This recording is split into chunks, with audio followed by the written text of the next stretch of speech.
अगर इस समय तुम्हारा शरीर आराम में है और तुम्हारा विवेक चुप बैठा है तो समझ लेना खतरा बाहर नहीं है, खतरा तुम्हारे भीतर पल रहा है। समस्या ये नहीं कि तुम थके हुए हो, समस्या ये है कि तुम आदत के गुलाम बन चुके हो।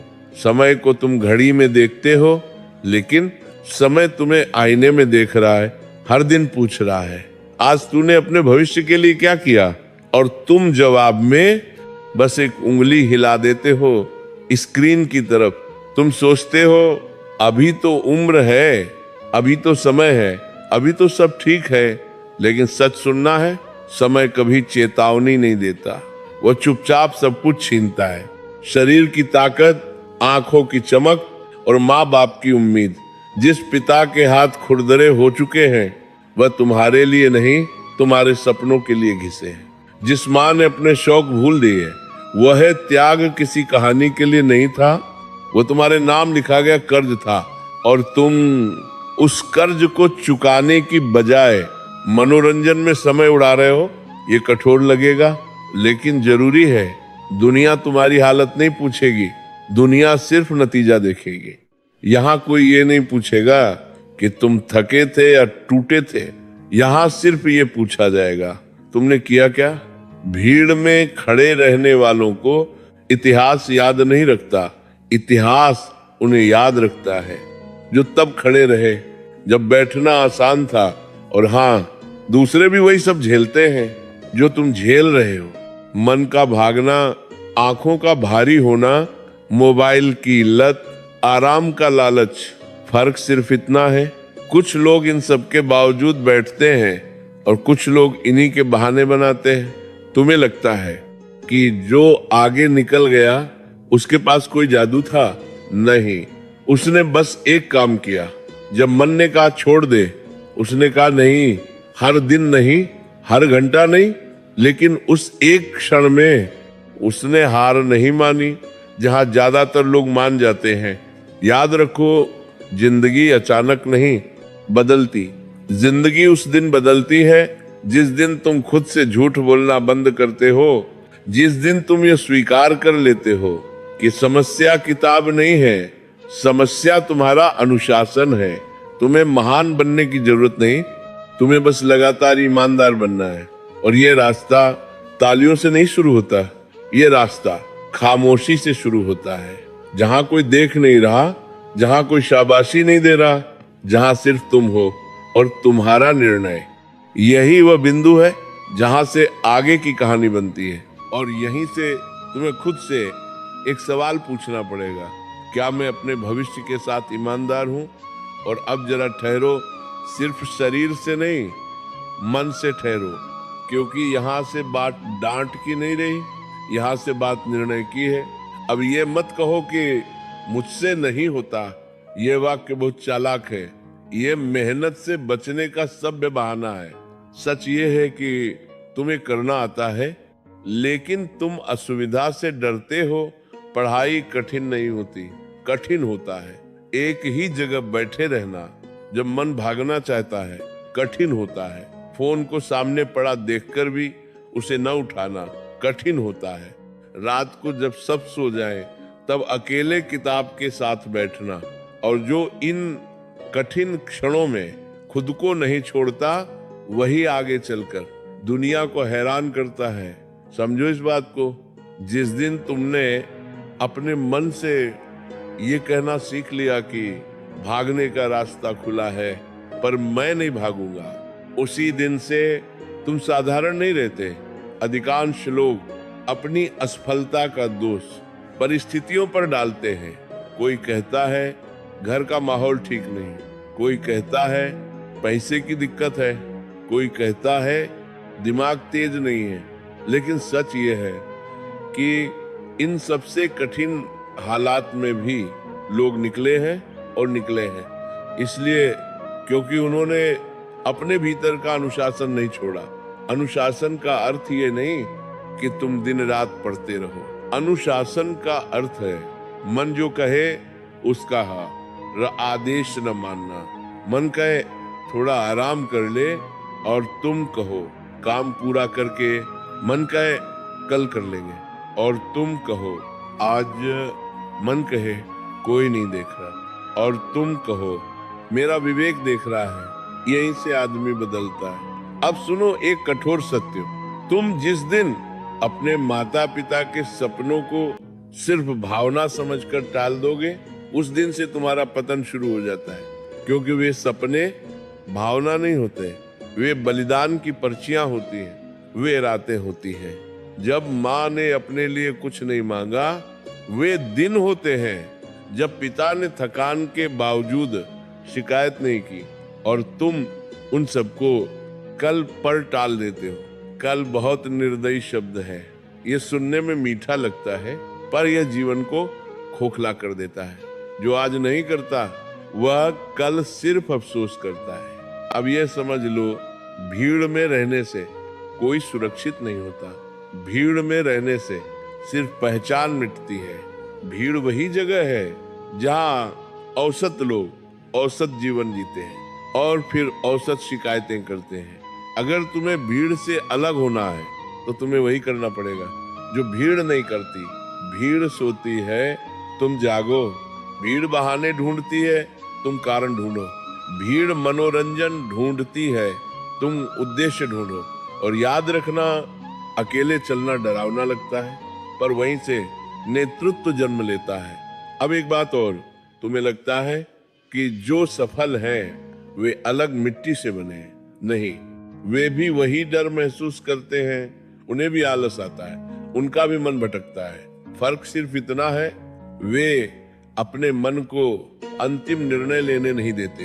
वे कहते हैं डर है फिर भी करूंगा, थकान है फिर भी बैठूंगा, मन नहीं है फिर भी पढ़ूंगा। और यही 3 वाक्य आदमी को भीड़ से अलग कर देते हैं। अब ध्यान से सुनो, जिस दिन पढ़ाई का बोझ तुम्हें चुभने लगे, उस दिन मत भागना, क्योंकि वही बोझ आगे चलकर तुम्हारी रीढ़ बनता है।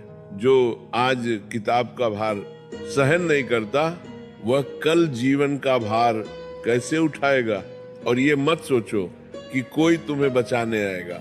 इस दुनिया में कोई भी किसी की जगह मेहनत नहीं करता, न गुरु, न माता पिता, न भाग्य। सहारा सिर्फ एक है, तुम्हारा रोज का निर्णय, हर दिन का छोटा निर्णय। आज फोन उठाऊं या नहीं, आज बैठूं या नहीं, आज टालूं या नहीं। इन्हीं छोटे निर्णयों से बड़ा जीवन बनता है। अब यहाँ रुककर अपने आप से एक सवाल पूछो, अगर यही आदतें अगले 5 साल रहीं तो मैं कहाँ खड़ा रहूंगा? और अगर आज से मैंने खुद को बदलना शुरू किया तो मैं कहाँ पहुंच सकता हूँ? इस प्रश्न से मत भागो, क्योंकि जो इस प्रश्न से भागता है वह जीवन भर अपनी ही छाया से भागता रहता है। अब मन को तैयार रखो, क्योंकि यहाँ से बात और गहरी होगी। यहाँ से तुम्हारा सामना तुम्हारे ही भीतर बैठे सबसे बड़े शत्रु से होगा, आदत से।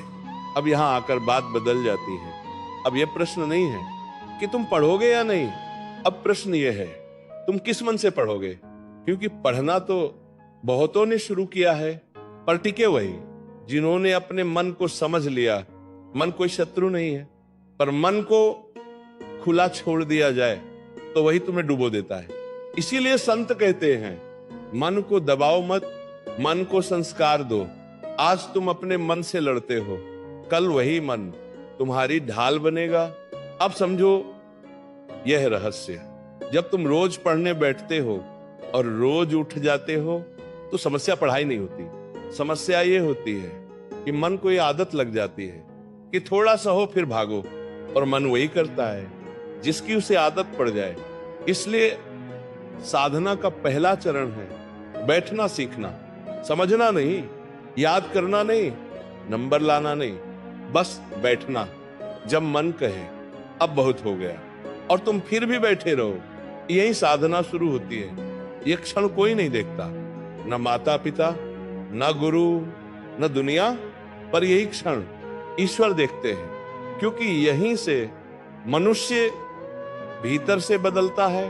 अब सुनो, जो व्यक्ति हर दिन अपने मन को थोड़ा थोड़ा जीत लेता है, वह एक दिन परिस्थितियों को भी जीत लेता है। लेकिन जो मन के आगे हर दिन हार जाता है, वह चाहे कितना भी पढ़ ले, भीतर से खोखला रह जाता है। अब एक और सत्य, तुम्हें लगता है कि तुम्हें प्रेरणा चाहिए, नहीं, प्रेरणा क्षणिक होती है। आज जोश, कल शून्य। तुम्हें चाहिए नियम कठोर नहीं होता, नियम सुरक्षा देता है। जैसे नदी किनारे में बंध कर ही गहरी और तेज बनती है, वैसे ही मन नियम में बंध कर ही शक्तिशाली बनता है। इसलिए अपने जीवन में 3 नियम तय करो। पहला, जो समय पढ़ाई का है वह किसी और का नहीं। दूसरा, मन लगे या ना लगे बैठना अनिवार्य है। तीसरा, आज का काम आज ही होगा, बस इतना। कोई महान प्रण नहीं, कोई कठिन व्रत नहीं, पर जो इन 3 नियमों को 6 महीने निभा ले, वह खुद को पहचानना बंद कर देता है। अब बात आती है थकान की। थकान आएगी, मन भारी होगा, कभी कभी आंखें भीगेंगी, पर याद रखना, थकान कमजोरी का संकेत नहीं है, थकान परिवर्तन का संकेत है। जो बदल रहा होता है वही थकता है, जो जड़ है वह कभी नहीं थकता।